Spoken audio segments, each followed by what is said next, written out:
Welcome to The Source, where we combine the headlines with in-depth conversations with the newsmakers themselves. I'm Pinky Webb. Today on the program, senators have set the hearing on the air traffic management system glitch.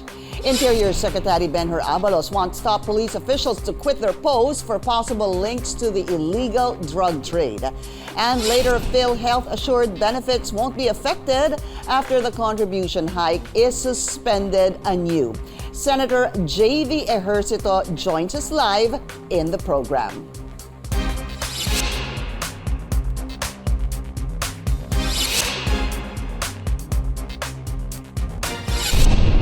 A Senate panel eyes to start on January 12 its probe on the New Year's Day air traffic system failure that disrupted hundreds of flights at the Ninoy Aquino International Airport. At least 5 resolutions have been filed seeking a legislative inquiry on the incident that left tens of thousands of air travelers stranded. Let's go straight to the source of the story. We have Senate Committee on Public Services Vice Chairperson, Senator JV Ejercito. Happy New Year, Senator JV. Happy New Year, Pinky. It's Nice good to to be back. have you live here in the studio. There are 3 topics I want to discuss with you today. Let's start with airport management, traffic, problem, fiasco. Okay, so there have been 5 resolutions. One of them was also filed by yourself. Hearing will be set on January 12, headed by Senator Grace Poe. Senator, when you've heard about it and that knowing that you're going to have a hearing on January 12, what are the first things you want to find out? Well, of course, Pinky, the air traffic management system, no, it's very vital. It concerns the air traffic, of course, the surveillance, the whole aerospace, no, of the Philippine territory should be monitored. No? And first and foremost is the safety of all the aircraft that is entering our airspace. So there is really no room for error for this. No? In fact, the air traffic management system has to have a backup. And as I mentioned, it has to be perfect, almost perfect. In other countries, sometimes they have 3 layers. So if the first system fails, the backup fails, there is a third one. No? That's why there's really no compromise. No? We cannot compromise. And what happened January 1 was really should be an eye-opener for us. No? It's not only for commercial, it's not only for the safety of air travel, but I think for national security as well. Yeah. Because for several hours, we were blind. No? We don't know what aircraft or what other vessels are coming in. We had no idea. Airspace. We have no idea for the time that it was down. Right. So for more than the safety concern, I think it's also a national security concern. Good. There's 2 really big issues to look into that. What happened with the flights that was supposed to be inbound and outbound, and what happened when we couldn't see what was actually going on. We were blind, actually. But when we talk about, because there's so much talk about this power failure, technical glitch, mechanical failure, what would you, when you heard about it, what came to mind? Kasi pag sinabi po, Senator, na the UPS or the uninterruptible power supply failed, how can an uninterruptible power supply fail? Well, first thing, because I didn't have any information then, that's why we're still waiting. Hopefully, by the time we conduct the hearing, we will get more answers from CAAP and from the OTR officials. What came to my mind, because as I mentioned, there's always a backup, no, as a standard, no, for having because it's communication, navigation, and surveillance. That comprises the air traffic management system. Right, the CNA. So, the CNS, yes. So, CNS. what really came to my mind, because I knew that there should be a backup, so it should be sabotage or just plain incompetence, no? Probably it was not maintained. And, in the aviation industry, all equipment, even the smallest nuts or bolts, even if it's still, it can still be used, it has a time. they should be replaced. Ganun talaga yun eh. Because for safety, talaga lahat yan may life. No? So even if can serve for, let's say, less for say 8 years, but probably for 5 years, for example, it has to be changed. So are you looking at, ano ho ba yan? Dalawang possible dahilan. One, sabi niyo po, posibleng sabotage. You're still open to that. Number 2, incompetence, sir. Yes. Is there a third one? Probably, Pwede ho ba yung failure? Plain and simple. Or yung plain and failure simple. ba pwedeng pumasok sa incompetence? Pwede ba ho ba yung machine failure? Well, probably because it's machine, we cannot say that probably talagang sometimes there's, even if a small probability, talagang may lumalabas sa factory defect. But again, there should be a backup eh. Kaya nga there's 2 UPS, 2 systems, in case there are failures. So, right now we cannot really conclude anything yet because we have yet to get information as to what really happened. But just the same, it had to happen on a New Year's Day, so it has to be I think, Pinky, for me personally, it has to be an eye opener for us that Is it questionable that it happened on New Year's Day? Frankly, sir. Yeah, probably because why on of all days, why New Year, right? When a lot of people are traveling and it's just because of the timing probably. No? And if it's the timing, it becomes suspicious to you that ganun ho ba yun, that it could be more than, baka ho sadya. Siguro yun ang gusto kong tanungin. Probably sometimes if there are people who sabotage, they really time it on significant dates. Yeah. But of course, Kung saan talagang maaabala maraming yes, tao. but we cannot conclude yet because we still have to wait for the outcome of the investigation. Senator, what do you know about this system, the air traffic management system? Because from what I've read, and I spoke to Captain Diaz of the CAAP yesterday. So here are the 2 things that I want to get further siguro analysis from you. Is he said it was a power failure of the UPS that led to the technical glitch. So I understand, sir, sabi mo nga patuloy pa rin yung investigation. These are the things you want to find out. No? Kasi ang tanong talaga, paano naman magkakaroon ng power failure yung UPS kung sinabi po ng Meralco, which is their source of power, that there was no problem on Meralco's end? Well, yung UPS kasi serves as the regulator, no? From the Meralco power, dadaan muna sa UPS to make sure that the energy supplied or the power supplied to the air traffic management system, to the hardware, will be regulated because it very sensitive. So regulator siya yung UPS. Yes. I see, okay. And also until it can parang power storage din. Power storage also, but more than that, it's the regulator because from what I know, I'm not a computer person, technical guy, pero from what I know, Pinky, is that very sensitive yung mga hardware. That's why there's always voltage regulator, may UPS, to make sure that the right amount of electricity or voltage goes in. Kasi pag may konting surge yan, it will really damage the system. Yeah. So, that's one thing, that's one angle. If the UPS really failed, then it will really damage the system. So pwede ho yun. You're open pa rin kayo doon na posibleng power failure, excuse me sir, ng UPS, pwedeng nagka-surge, ganun ba? Surge, that's what they say. Yeah, but why would there be a surge if the UPS also serves as a power regulator? Exactly. Yeah. That's what we would want to find out. And also, Pinky, from what I know also, we have 2 systems, no? As I mentioned, if in case of failure of the air traffic management system, this time I think it's Toshiba because it's JICA funded.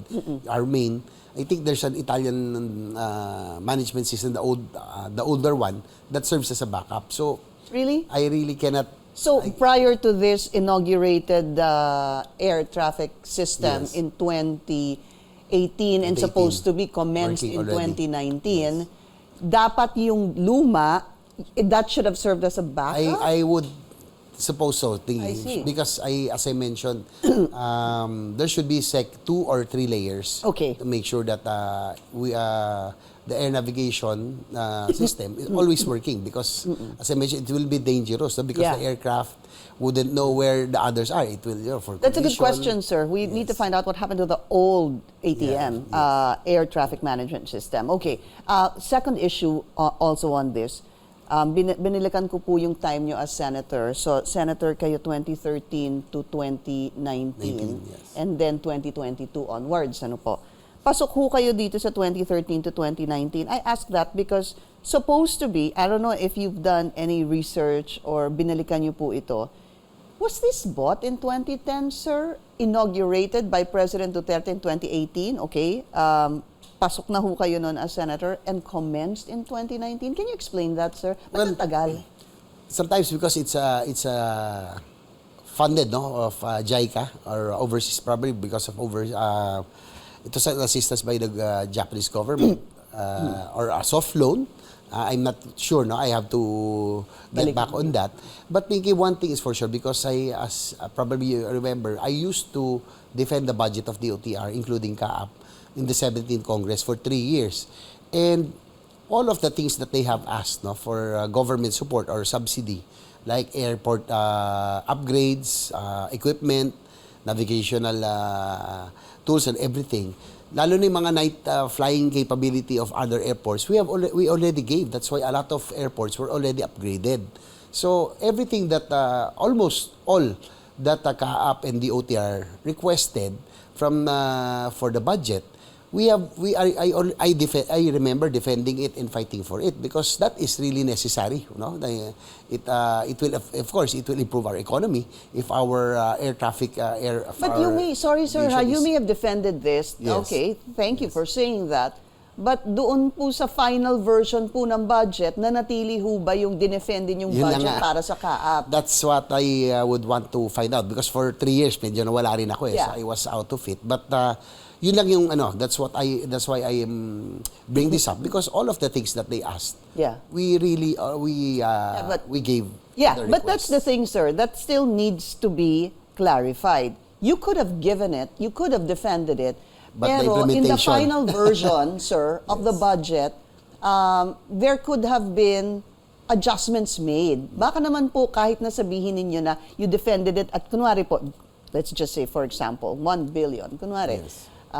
Dinefend niyo po yun. Doon sa final budget ho talaga, pagdating na po nung pag nag-usap na yung Senado at Kamara, baka naman po hindi talaga lumabas yung sinasabing 1 billion. Well, that remains to we have to find need to out. review no? that, And, sir, yeah. Yes, that Diba? we have to find out because from what I know, all of the things again, no, that I requested, we really granted, no. And kaya doon ako nalulungkot because why of all things that they have requested, why the main air traffic management system? Why? Doon How pa come pumalya. dito pa tayo pumalya? No? Okay. All right. So we're going to talk about this, excuse me, a little bit more. We just need to take a very short break. We'll be right back.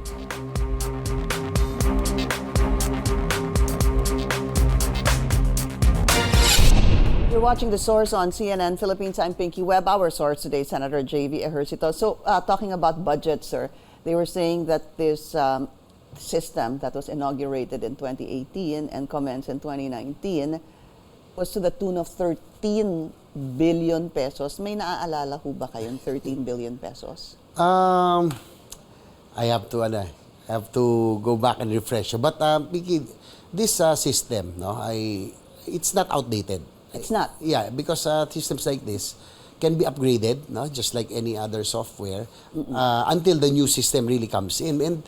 And from what I know, this is already the new system which makes use of the satellite. Aircrafts have transponders which has Ano po yun? signals. Okay. Transponder para at least alam kung nasan sila so the satellite sends already the information so that the air traffic control would know where the aircrafts are. So to avoid collision, to make sure that air traffic is in order. So hindi na ito yung ground-based radar system from what I know, no. So it's making use of satellites who gets signals from transponders of each aircraft. So pati yung mga pumapasok ng mga military planes or other will be detected. And where are these satellites located? They're in the orbit. Ganon, yes. Opo. Yes. Pero yung main niya dito to be able para i-bounce po yung... From what I know, the main radar is in Tagaytay. Yun, that's what I wanted to find out. Kaya nga So, totoo yun. when it happened, we were chatting in the Viber group, yung mga centers, because all of us were also worried. So, Senator Tolentino, who sails from Tagaytay, sabi namin, the main radar is there, baka yun yung nag-conk out. So, he sent people to check. So, it was okay naman. So, it was really... But there would be a number of radars, sir, no? I would think so, yes. Pero ang main, tama ho yun, I think it's Tagaytay. Yeah, we were talking about that with the team yesterday. Yes. There's a main radar talaga in Tagaytay. Hindi daw yun ang nasira, sir. According to Sentol, okay naman daw because it was working there. Okay. The people were there. Okay, last question on this. There's a plan. They may ask to purchase another CNS ATM. Kumbaga, ang mangyayari, kaya po na sinabi niyo, Senator, kung may bago, yung bago po, if you give the budget, yung bago po magiging primary at ito pong ginagamit natin ngayon, yun po ang magiging backup. Is this something you would support? Well, if this is very sensitive, Vicky, it's not again. It's not only it doesn't only concerns the safety of commercial or air travel. Again, it's national security. So, I think the losses that we incurred because of this glitch, no, it can be justified, no? The cost can be justified because we cannot afford any more of this trouble anymore. So you support it if I would support if they're saying that the backup system is already outdated. Then probably we would have a newer system. And quickly, sir, kasi tinitingnan po namin yung passenger rights Maraming ho doon kapag airline, delays, etc. Pero wala hong ganito. Although nakita ko po yung tinatawag na force majeure, which also talks about safety and security reasons. But I guess this would be terrorism, problema po sa panahon, mga ganon, storm, whatever, yung mga ganon po. Kailangan ho ba ma-update ang passengers' Bill of Rights when it comes to situations like this, whatever it is we call it, a power failure, a technical glitch, or a machine issue? Well, probably we can look into that, but again, probably it's not the fault anymore of the airlines this time, because it should, again, the air traffic management system should be working 100%, no? So if it can be considered as a force majeure because nobody predicts it, and it's beyond the control of commercial aviation industry. Yeah, but is it beyond the control of CAAP? Well, we will see what we'll get the information, but if it's mechanical failure, Pinky, probably if there's 2% or 1% chance of failure, there's still a probability, but because these are equipment, so there's still possibility that something can go wrong. I guess the point is, dapat ho siguro tingnan din yung rights ng passengers.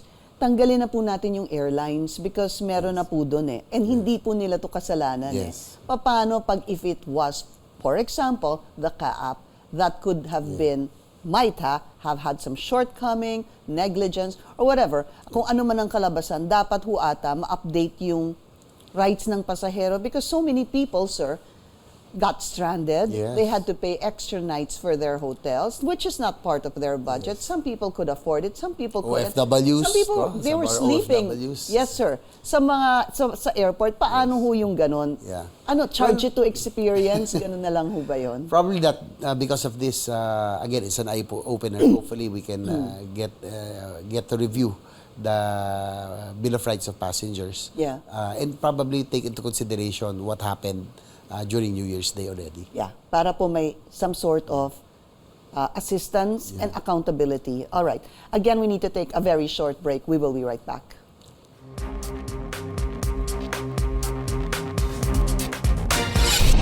You're watching The Source on CNN Philippines. I'm Pinky Webb. Our source today, Senator JV Ejercito. Last question on this privatization of NAIA. Is this a good idea or not? Pinky, I am not in favor because, as I mentioned, it's not privatization of NAIA, which if it would include the air traffic management system and all, that should remain in the control of government because it also concerns national security. One of the things that we have given up before, no, yung NGCP, no, is which was subject to privatization, but for some reason, the Chinese entity is already a major stockholder of this corporation. Again, with what happened with NAIA, the NAIA fiasco recently, with in one blink of an eye, one flick of a switch, it can paralyze the air traffic for one day. Yung NGCP, it's already in the hands of a Chinese entity. With one flick, with one of a switch, mapaparalyze yung buong our whole country, no, without electricity. So no to privatization. So no. What about just areas? Kasi there's also talk, sir, about just certain areas of NAIA that could be privatized, such as the commercial part, etc. But not that, sinasabi po natin yung those that could concern national security, such as air traffic and all that. Pwede ho ba yun? Parang hybrid, ganon? Well, as long as the CAAP, the air, the navigational facilities, the CNS and air traffic management remains in the control of government, then probably it's okay. It can be considered. Kung yung commercial areas lang, just to improve, because as you know, Pinky, NAIA has always been in the list of the worst airports in the world. So if it would improve the services, the aesthetics, everything, the comfort, then probably I'll be okay with that. As long as the CAAP, the CNS and air navigational system would remain in the control of government. Got it. Let's talk about the call or appeal of Secretary Benhur Abalos. This is also important, sir, because you are the chairperson on the Committee on Local Government, obviously at the Senate. He made an appeal for colonels and generals to tender their courtesy resignation in light of all the recent drug busts involving a master sergeant and some PIDEA members, sir. Una, nagulat ho ba kayo dito sa ginawa ni Secretary Benhur? Well, it was a bold announcement, no, and the statement from Secretary Benhur, but probably he's getting desperate already. Probably, ano na siya, losing his patience probably because of this perennial drug problem that bumalik na naman, no? So I think it's if the PNP officials think that they have nothing to hide, they are not guilty, and their conscience is clean, then they can submit their courtesy resignations. So you support it? Yes, I support because of the prevailing situation. Because, Pinky, our situation, our country is an archipelago. It's really difficult, no? Because for some years back, before President Duterte took over, we became the drug hub of Asia because it's really difficult to guard our shores, no? It's really difficult. So we really have to sometimes make drastic decisions or measures so that we can really solve this drug problem. Here's a question, sir. Just to be able to give some context to this, so we don't have a number kung ilan po itong colonels and generals so far. We should get the number today. They'll file their courtesy resignation. According to Secretary Abalos, they will still continue on with their work until they're reviewed by a 5-man committee panel. Who should make up this 5-man committee panel? Number one, sir. Idagdag ko na to. Number two, how do you free this from politics or harassment of colonels or generals for that matter? Well, it's really difficult, no? Because you will be dealing with PNP officials. But again, these are drastic measures. No? It's really yung composition will really be very crucial. Pero it's do you have anyone difficult in mind? Sino kaya dapat ang who should be part of this 5-man panel? Kung maging 5-man committee panel po ito. Probably, of course, yung kung investigation to, DOJ has to be there. Probably, what else? Sigurado na abogado dyan. Yes, Solicitor General. But then, sir, sorry to cut you, but then that's all coming from government. Yes. Kasi this can be let's talk about the possible politicized po ito. So, do we need, do we really have to be getting members from government to comprise I think it? there has to be also, you're correct, that we have to have a private representation also. So that there will be a third, an outsider. Okay. It's not all government officials. Last topic, sir, PhilHealth. We have a couple of minutes left. So, okay, suspended yung contribution until 2024. This has been suspended in the past years Yes. also because of the pandemic. So, what is the net effect of this, sir? Kasi from 4, dapat maging 4.5, mananatili sa 4% yung contribution. First of all, Pinky, I'd like to explain first, because I'm the principal sponsored author of the Universal Healthcare Act. When we must remember that during the time that we were drafting the bill and deliberating on it, it was a different circumstance. So the world, our economy was good. Magandang kita, magandang And there was sweldo. no COVID. Yes, there was no COVID. That time. And the world's economy was good. Yeah. That's why our OFWs, everybody was really earning well. So the deliberations, the numbers were based on the prevailing situation. But nobody really foresaw COVID coming, no? And it was not only the Philippines who struggled, it's the whole world. Even the first world countries really had a hard time dealing with COVID, not only the health factor, but also economically. So even as I'm the principal sponsored author of this, I supported all the orders of the President Duterte and now President Bongbong Marcos to suspend, because we have to adapt to the situation. Una-una, hindi naman natin hangarin na magpahirap o pabigat, no? Our aim is really to give access of good quality healthcare for all Filipinos. So we have to adapt to the situation. In fact, Pinky, when I was able to go back to the Senate, one of the first bills I filed was the amendment to the Universal Healthcare Act. Again, to adapt to the situation, yung premium hikes, no? We will now base it on a lower ceiling, so that the premium contribution will now be based on a lower ceiling, so we can adjust already. As to your other point, will it affect the services and the implementation? We added in the latest budget, we added subsidy for PhilHealth so that it will cover whatever we will lose. So meron pong Yes, we can subsidize. I see. So whatever could possibly be lost by this 0.5 Yes. increase suspension, there's money to Yes, make up for from what this? I remember, we put several billions as subsidy to PhilHealth to support, of course, the I implementation see. and coverage of the members, no, both indirect and direct contributors. Siguro it's good, sir, to find out really eventually how much of support in terms of financial aid will PhilHealth get due to the suspension of the rate hike. Kasi just briefly, they were saying that outpatient package mental health and severe acute malnutrition aid could be affected or adjusted because of this suspension of the rate hike. They should not worry because, again, we added a few billions, as Okay. I mentioned. I think, if I'm All not right. mistaken, about 21 billion. I have to review, no? But Yes. we added as a support for PhilHealth. All right. For the Knowing different that, persons. Yes. this would possibly happen. Senator JV Ejercito, sir, thank you so much for your time. Thank you, And Lily. we'll be seeing you on January 12 for the hearing on the, traffic management system failure at the NAIA. Thank you for joining us here on The Source. I'm Pinky Webb. You're watching CNN Philippines.